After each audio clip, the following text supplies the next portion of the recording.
Bueno, yo soy Margarita Rojo, soy psicóloga forense.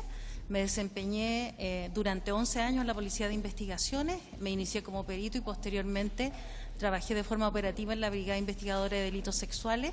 Posteriormente trabajé en las planas mayores de 2 jefaturas importantes para la Policía de Investigaciones, por lo cual estudié inteligencia estratégica.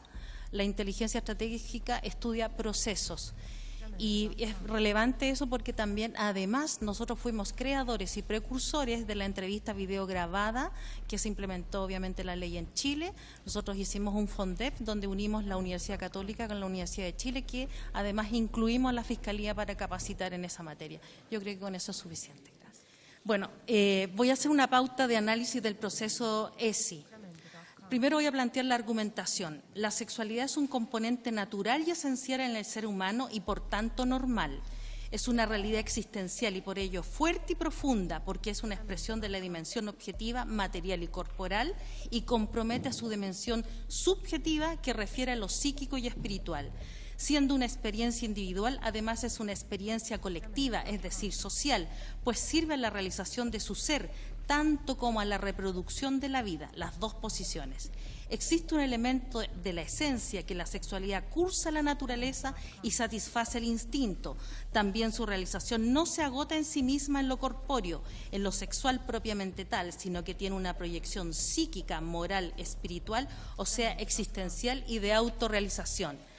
Tiene que ver con toda experiencia humana, está necesariamente mediada por la creencia.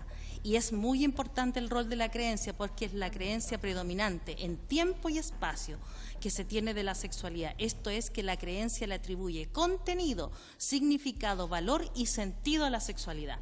Voy a presentar las inferencias acerca del proyecto según la lectura que hice.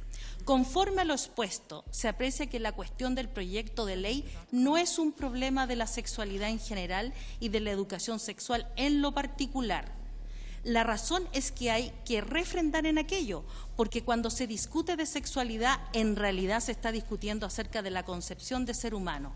La sexualidad no está escindida del concepto de ser humano. Las razones para tomar una posición respecto del ser humano y su sexualidad tienen que ver con la creencia, porque por lo tanto, como concibo al ser humano, concibo la sexualidad. La sexualidad no es autónoma ni está separada del ser humano en todas sus dimensiones. De este modo, cuando estamos hablando de calificaciones y adjetivaciones como machismo o feminismo, estas corresponden a definiciones ideológicas. Dado lo anterior, como se plantea que lo social es diferente o está disociado de lo valórico, se comete un profundo error. ¿Desde cuándo lo social no es valórico y desde cuándo la sexualidad no es valórica? En consecuencia, lo que se está en disputa es lo valórico porque deriva de las distintas concepciones que tiene el ser humano, porque tiene un sustrato de creencias que siempre es ideológico. Lo que se está discutiendo en el proyecto es netamente ideológico, seamos sinceros. Lo que está discutiendo es precisamente lo ideológico, de ahí la relevancia y la trascendencia de la creencia. Todo ello porque se requiere cambiar la concepción del ser humano, se cambia la concepción de la sexualidad humana y esto tiene que ver con el concepto de ser humano. Esto es una lucha ideológica pura. Consideraciones, representaciones u objeciones al proyecto. No se trata de oponerse a la educación sexual, sino que los términos y sentidos de la sexualidad que se pretende implementar, dado que los infantes debe existir un enfoque proteccional debido impropio a la sexualización. Es decir, nosotros debemos tener un enfoque proteccional frente a los infantes. Lo indebido e impropio es la hipersexualización, reconociendo la validez de la educación sexual. Cabe advertir que cuando se introduce la idea de autonomía progresiva de la sexualidad en la infancia, existe un riesgo de que se transite de una escalada hacia la soberanía sexual infantil, que significa que no hay ninguna autoridad anterior ni superior, independiente de la edad que se tenga. No habrá nadie que le diga lo que puede o lo que no puede hacer. En este contexto, lo que lo que hay es un proceso de empoderamiento gradual y progresivo que desencadena un proceso de emancipación política en la infancia. Así, el empoderamiento sexual es el camino a la emancipación sexual infantil y eso es un riesgo. El empoderamiento autonomiza al infante y lo encamina hacia la soberanía, lo que constituye un riesgo, puesto que facilitaría el acceso sexual con adultos, a la vez conduce a la fenomenología de los vínculos con adolescentes y complejamente entre infantes.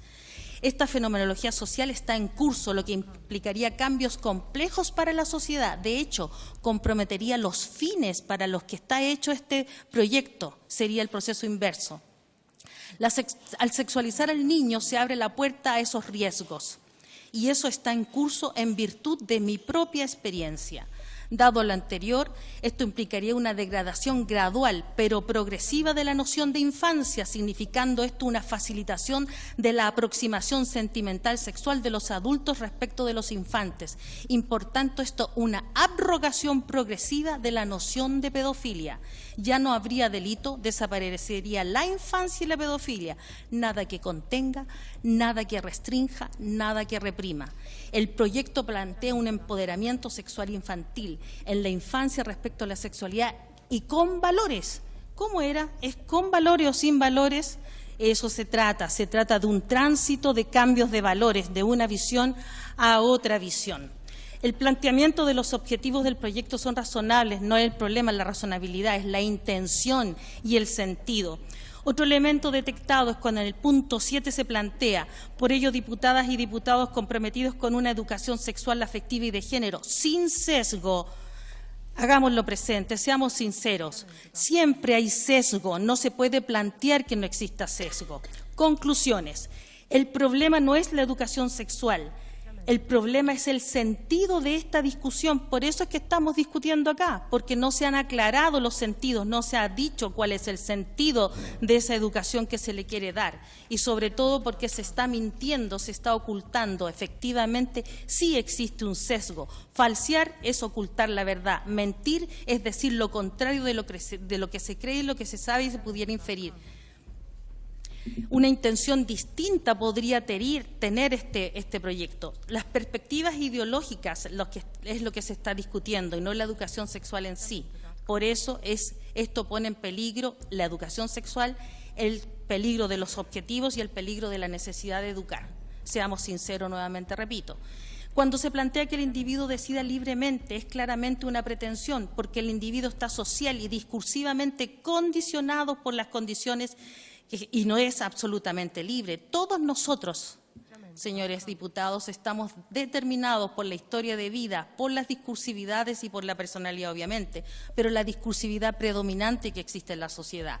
Además, con mayor razón, un infante no está preparado para hacerlo, no tiene que ver con la madurez real, porque los niños no están aptos y maduros para diferentes tipos de comportamiento. Un niño no puede comer, por ejemplo, a los meses porotos granados, es un ejemplo, porque tiene que estar preparado.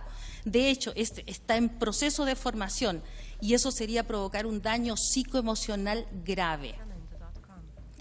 No se le estaría respetando su individualidad. Hay discursividades que promueven la sexualidad sin restricciones, no normada, la ideología del deconstruccionismo, que es el quebrantamiento de la norma y la natural o no natural. Para transgredir interdictos, las prohibiciones y los tabúes, de construir el sistema categorial de la creencia que establece y funda la norma y ley, hibridar para que nada signifique algo, por eso ni niño ni adulto, es para transformar la creencia, se trastorna, se trastoca para pervertir. Y, por último, lo que se está discutiendo es el sexo como una lucha ideológica. En realidad, lo que se está discutiendo es la definición de ser humano. Por eso, cuando se usa la sexualidad para modificar la concepción del ser humano y la sociedad, se está planteando una discusión netamente ideológica. No sé si me quedó.